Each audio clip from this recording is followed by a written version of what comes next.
ঘাস খেয়ে হলে অস্ত্র বানাতে হবে, দেখেন কি বললো। ঘাস খেয়ে হলেও অস্ত্র বানাতে হবে, এই ডায়লগটা কিন্তু ভুট্টো দিয়েছিলেন, জুলফিকার আলী ভুট্টো, পাকিস্তানের ভুট্টো যখন দেখলেন 71 সালে যখন যুদ্ধ হলো, এটা পর্যায়ে ভারত যখন যুদ্ধে ঢুকলো, তখন কিন্তু তারা জাতিসংঘে গেলেন জরুরি ভিত্তিতে যুদ্ধবিরতি, যাই দেখলেন যে জাতিসংঘের যুদ্ধে মানে জাতিসংঘের নিরাপত্তা পরিষদে তালা দেওয়া, কার কাছে যে প্রস্তাব, তখন বুঝতে পারছেন যে পশ্চিমারা কতখানি বেইমানি করতে পারে। তখন ওখান থেকে ফিরে এসে কিন্তু ওনারা বলেছেন যে ভারতের মোকাবেলা করার জন্য আমরা প্রয়োজনে ঘাস খেয়ে হলেও অ্যাটম বোম বানাবো। তো এখন এই যে আপনি বলছেন যে ঘাস খেয়ে হলেও অস্ত্র বানাবেন, অস্ত্র বানাবেনটা কি দিয়ে? প্রযুক্তি কোথায় গেছে? প্রযুক্তি কোথায় গেছে আমাদের কোনো ধারণার মধ্যেও নাই। অস্ত্র যে বানাবেন আপনার কাছে যে সর্বাধুনিক প্রযুক্তি, দেখেন হেভি ইন্ডাস্ট্রি কিন্তু আমরা এখন পর্যন্ত পারি নাই।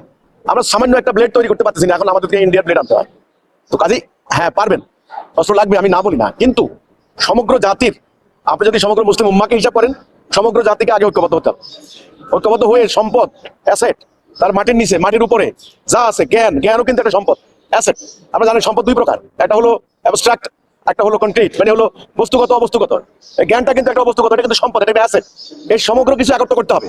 এখন আমরা মুসলমানরা টাকা পাচার করে দিব আপনার হলো সুইস ব্যাংকে, আমরা এখানে ঘুষ খাবো, দুর্নীতি করবো, আপনি বলবেন অস্ত্র বানাবো, অস্ত্র বানাবেন কি দিয়ে? টাকা লাগবে না, সম্পদ লাগবে না?